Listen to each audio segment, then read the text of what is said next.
I'm the cryogenically defrosted head of Molly Joshe, and I'd like to thank you from the future for your contributions to my research trip to Tasmania and Australia. Many of you might have met me for the first time during my mid-residency show, I'll Stop the World and Melt With You, where I explored ideas about utopia, legacy, and agency through the weird world of cryonics. For the opening, you might have remembered when I was defrosted and got to meet some of my fellow undead heads.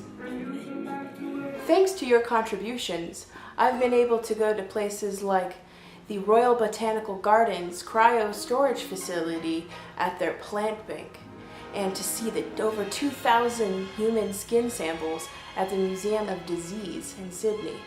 I'll also have been able to go to the Museum of Old and New Art in Tasmania, where they have a cloaca machine that takes a bowel movement once a day. Can't wait to smell that one. I also will be able to go to the subantarctic plant facility and really enjoy being frozen once again.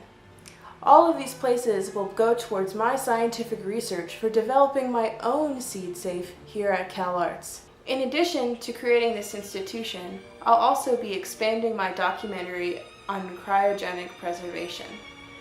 Through this documentary, I'll be interviewing scientists and curators about their ideas about archive and legacy. What does it mean to preserve a work of art versus what does it mean to preserve scientific DNA and data for the future?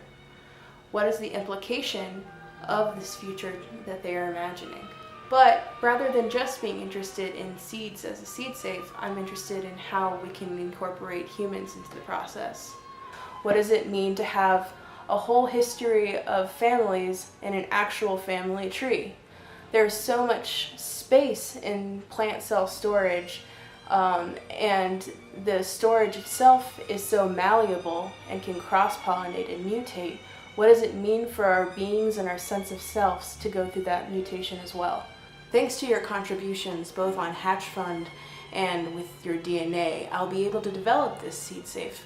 For getting me to my 2,500 goal, I'll be able to bring a filmmaker with me in order to interview some of these scientists, and I'll be able to pay for lodging and expenses while I'm in Australia. To get to the 5,000 stretch goal, it would help me develop my institution by buying materials to build out some of the scientific aspects of the facility, as well as collaborations with other future-minded Imagineers. Even though I already know who some of you contributors are, because I have a flower box full of you, I'd like to give you several different options for memberships. At a $30 membership level, you'll be able to adopt a baby from my Tassie patch of ceramic Tasmanian devils that come with a name and a birth certificate all printed out and completely legitimized.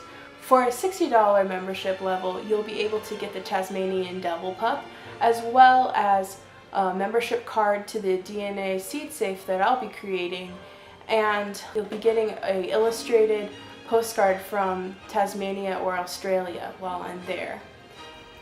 Finally, the Platinum level membership is going to be all of the things I've listed before. You get your Tassie Patch Kid, you get your lifetime membership, you get your postcard, as well as a custom-made planter so that your future offspring can water your planted remains and in the future. And so basically, if you want to have your name painted on there, or maybe some activities or hobbies you enjoyed doing when you were alive, or something that really captures your joie de vivre, it will be put in this planter. So thank you so much once again for your contributions, and together we can sow the seeds of a better tomorrow.